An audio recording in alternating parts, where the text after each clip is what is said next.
हे भाऊ, जयंती आली बर का लोकशाहीर अण्णाभाऊ साठेंची. आपल्याला आता जोरात वर्गणी भाऊ काय चाललंय?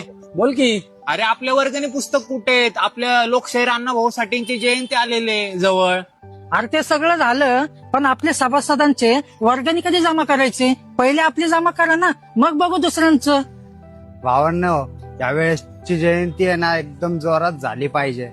आणि हो भाऊ, पहिलं ना अण्णाभाऊंचे गाणे आणि पवाडे हे पहिलं वाजलंच पाहिजे. वाजणार ना भाऊ.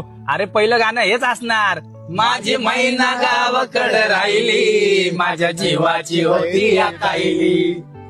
यंदाची जयंती ही फक्त मिरवणूक नाहीये, तर अण्णाभाऊंचे विचार हे सगळ्या लोकांपर्यंत पोहोचले पाहिजे. अध्यक्ष, बरोबर बोलताय तुम्ही. आपल्या अण्णाभाऊंचे विचार हे प्रत्येक लोकांपर्यंत पोहोचलेच पाहिजे. कारण अण्णाभाऊंनी नेहमी शिक्षणाला महत्व दिलं होतं आणि त्यांनी आपल्या लेखणीतून शिक्षणाला तलवारीची धार दिली होती.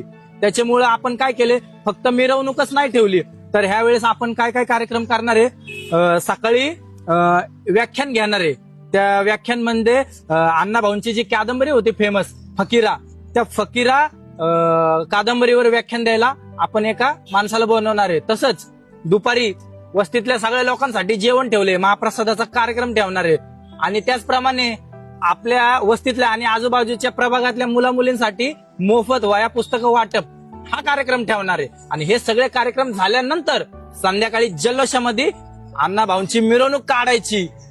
मित्रांनो, त्यावेळेस मंडळामध्ये तर लहान पोरं असतील, महिला असतील, बरोबर, सगळेजण असतील. तर आपल्या कार्यकर्त्यांनी सगळ्यांनी कोणाच्या याला गालवट वगैरे लागलं नाही पाहिजे, कोणाला धक्काबुक्की नाही झाली पाहिजे, ह्याची पण आपण यात काळजी घेऊ सगळ्यांनी.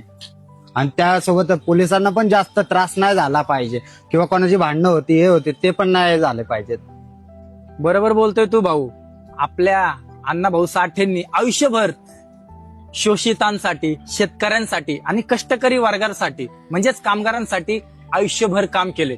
त्यामुळे त्यांची जयंती ही शिस्तीत आणि शांततेतच झाली पाहिजे. आपल्या कार्यक्रमाला, आपल्या जयंतीला कसलाही गालबोट लागता कामा नये, याची आपण सगळ्या कार्यकर्त्यांनी मिळून काळजी घ्यायची. तर मित्रांनो, या वर्षीची अण्णाभाऊ साठे यांची जयंती ही खूप उत्साहात साजरी झालीच पाहिजे आणि त्यांचे विचार जनमानसात पोचलेच पाहिजे. अण्णाभाऊ साठेंचा विजय असो. जय लवजी, जय शिवराय, जय भीम.